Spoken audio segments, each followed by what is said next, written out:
Almal van julle het vandag gebraai om te bly in Kokkedoor. Maar ongelukkig moet ons vandag een kinkel en een onthou kokhuis stuur. Natuurlijk, julle gaan huis toe, nie met leë hande nie, maar met R10.000 wat julle deel van lekker slaap om te gaan vakansie hou waar en wanneer julle wil.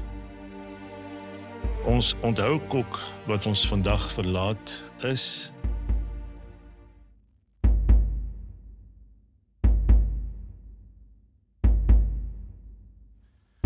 Nelia.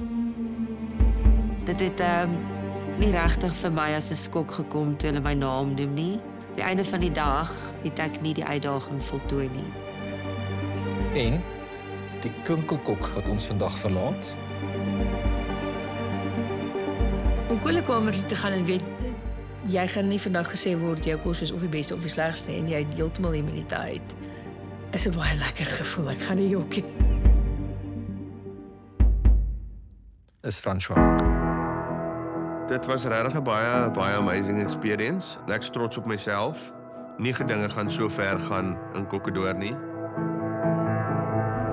I'm trying to think of something to say to you that you haven't heard before. Ek weet ek maak lekker kos. So ja, kyk maar wat die pad vorentoe vir my net. Ek glo en vertrou dat daar groot dinge daar is. By now I know I'm not getting through. Has it all been said and done? Ek het baie van myself geleer en ek het regtig waar net vir 'n oomblik weer teruggestaan en besef dat mense is te gou om te twyfel in jouself en jy is te hard op jouself en ek dink ek het aan myself bewys in hierdie kompetisie dat ek 'n eystervrou is.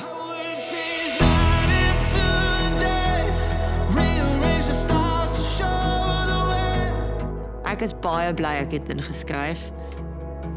Wat ek wegvat van hierdie kompetisie is groter as selfs die R500.000. Ek gaan regtig hier weg met 'n lied in my hart. Ek is trots, ek stap weg met sulke breë skouers.